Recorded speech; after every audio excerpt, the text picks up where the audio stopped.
Pemirsa, saat meresmikan stasiun Tanah Abang baru pada siang tadi, Presiden Prabowo menyinggung ada pihak-pihak yang diduga mempolitisasi kisru utang WUS. Bahkan Presiden mengatakan jangan ada yang menari di gendang orang. Kita akan membahasnya lebih lanjut pemirsa bersama dengan Direktur Eksekutif Trias Politika Strategis Mas Agung Baskoro. Selamat sore Mas Agung. Selamat sore Mas Aid, Baik, pemirsa terima semua. kasih Mas Agung. Saya ingin langsung saja menarik apa yang disampaikan oleh Presiden Prabowo pada siang tadi, Mas Agung. Katanya jangan ada yang menari di gendang orang lain. Kira-kira pesan Ya, politik apa yang bisa Anda baca? Benarkah ada pihak-pihak tertentu yang ingin memanfaatkan polemik WUS ini, Mas Agung?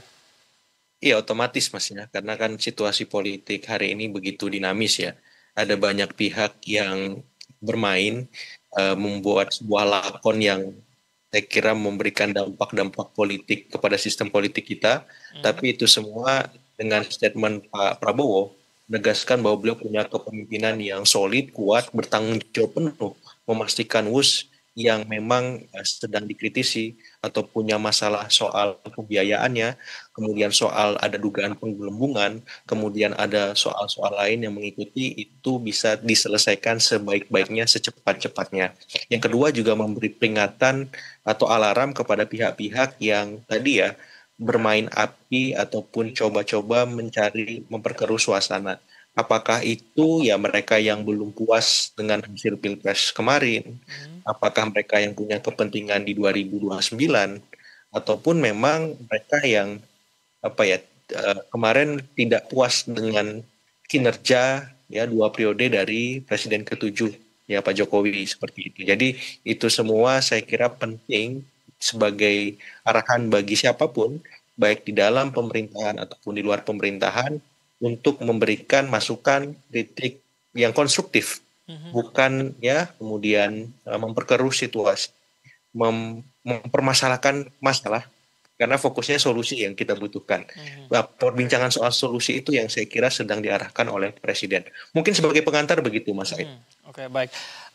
Namun yang menarik juga adalah Mas Agung, mengapa kemudian isu utang WUS ini dijadikan sebagai, kalau memang benar ini dipolitisasi oleh orang atau pihak-pihak tertentu, mengapa isu utang WUS menjadi kendaraan politik yang digunakan untuk katakanlah menjelek-jelekan pemerintah yang ada saat ini?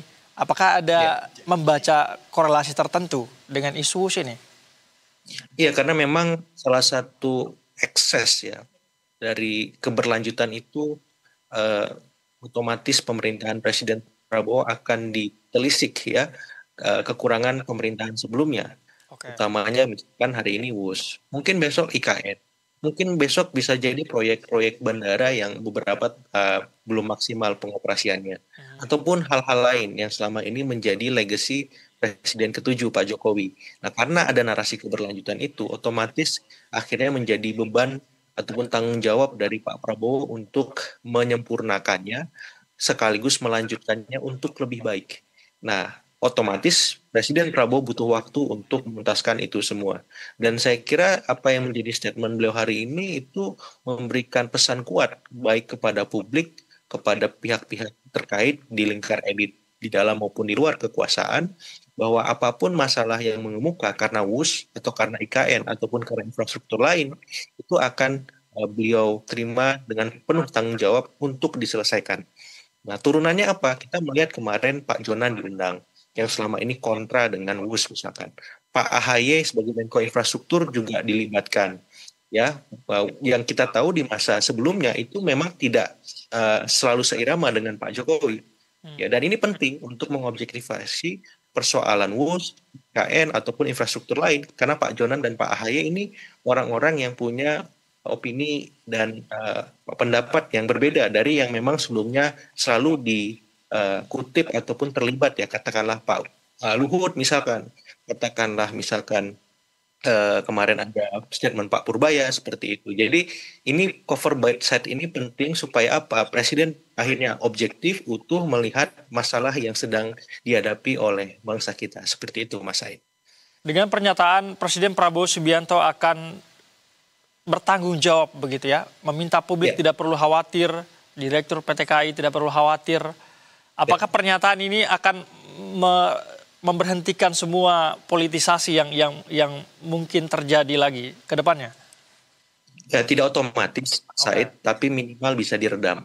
Ya, arahannya mungkin kita akan banyak membahas solusinya ketimbang masalah yang sudah bermasalah tadi yang saya sampaikan di awal. Dan ini bagus sebenarnya untuk diperbincangkan di publik sehingga semuanya menjadi terlibat untuk mencari solusi alternatif dari permasalahan yang sedang dihadapi baik oleh WUS, IKN ataupun infrastruktur lain. Karena apa?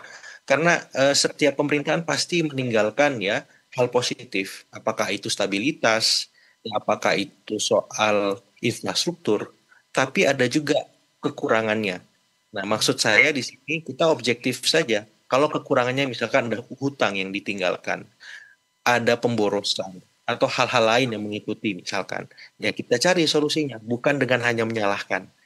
Nah, kita tidak akan pernah menjadi bangsa besar kalau perspektif dan mindsetnya seperti itu. Kalau sebatas untuk dijadikan bahan mengkritik atau untuk mencari solusi, it's nggak masalah. Karena ini bagian dari demokrasi kan. Itu. Tapi kalau hanya itu saja poin kita, standing kita untuk beropini, berpendapat, menurut saya kok kurang sehat gitu. Karena apa? Karena kita juga butuh informasi yang utuh, yang mencerdaskan, yang komprehensif supaya apa? Masyarakat juga semakin tercerahkan, Mas Said. Gitu. Masyarakat juga akhirnya menjadi lebih terlibat. Dia menjadi lebih utuh melihat persoalan yang dihadapi bahwa ada solusinya kok.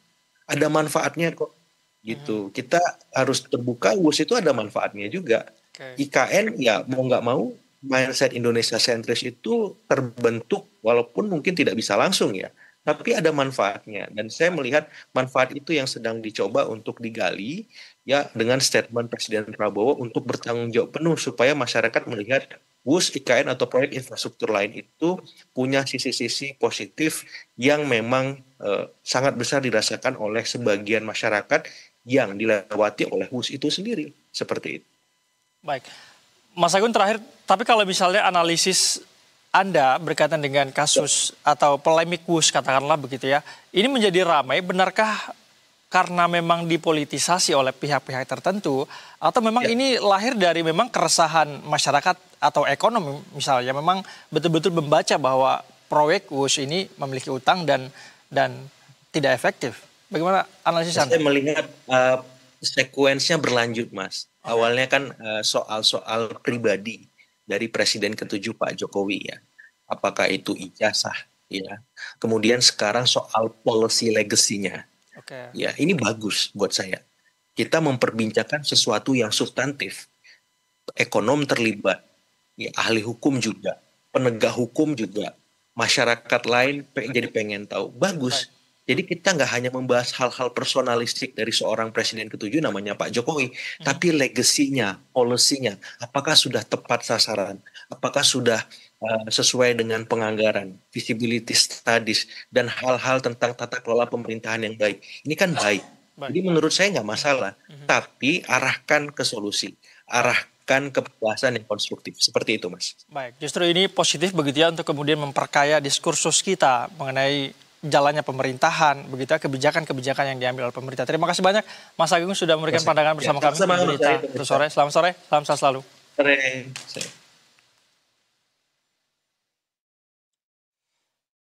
Kita ke informasi berikutnya.